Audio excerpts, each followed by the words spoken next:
A nearly century-old theater on Cleveland's west side is at a tipping point. The Variety Theater has been vacant for almost 4 decades. We were there in 2022 when a new owner took over with big plans. Many individuals have been fighting to save it, and I have the opportunity now to continue the work that they've started. Well, that project never got started, and now the theater's up for sale again. News 5's Michelle Jarboe is following through tonight with a look at what's at stake. The first time Kelly Flamos opened this door, she fell in love. This room, I became obsessed with this room. A grand waiting area where she could see the possibilities. A place for people to get drinks and congregate, even when the stage was dark. Preserving some of this decay to tell a story of decline and reinvention. Bringing live music back to the stage, which went dark in the 1980s. There were a couple decades that people in the city of Cleveland were fighting to save this building, so I'm not the first person. And she won't be the last. I wasn't the right person. And that's okay, isn't it? I hope.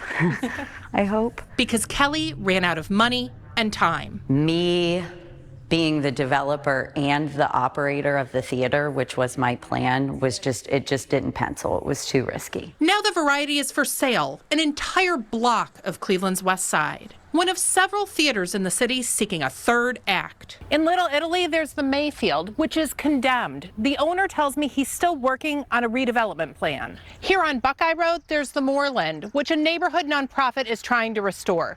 There's even talk about bringing the National R&B Hall of Fame here, but that's not a done deal. When I go through a theater that's distressed, I'm more excited about the theater in the distressed condition. Tom Einhaus knows just how transformative these projects can be. Restaurants move in, residential takes off. I mean, there's so many things that happen from the creativity in the neighborhood. It's more than just commodity space. He worked at Playhouse Square for more than 40 years, saving buildings, in a district where much of what you see now was at risk of demolition. This was not like this at all. The marquees had been torn off. Preserving history is hard work. So is finding the right business model. You know, any business, it takes time, 3-4 years to build it. So we're trying. Radhika Reddy is adding some sparkle to the LaSalle on the east side, using this 600-person space for events. Everyone who comes in has a story about it. They walk in, oh my gosh, when I was a kid, this happened. She bought the property 2 years ago, after a nonprofit renovated it. If I had to start from scratch, I'm not sure whether I would have done it. A seasoned redeveloper, she knows how tough preservation can be. It's not possible for just the for-profit sector to make these happen.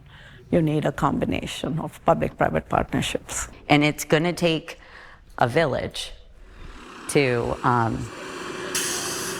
turn the lights back on. Over at the Variety, Kelly made it further than anyone before her. Yeah, all of it. But she learned real estate development is a lot trickier than it looks. I really believe that all the work and all the blood, sweat, and tears that have gone into this, even though it doesn't look like any of that happened, that it was for something, that it's part of this building's path. Now she hopes the right person comes along to realize the dream. Would you do it all over again? Yes, I would. Because if I wouldn't have, then I would have always wondered, you know? In Cleveland. It's doable. I still believe that 100%. Michelle Jarboe, News 5. And we did check in with Kelly today to see how the effort to sell the Variety is going. She says a local buyer group is interested. Stay tuned. We'll keep following the story as we have now for years, right? My goodness.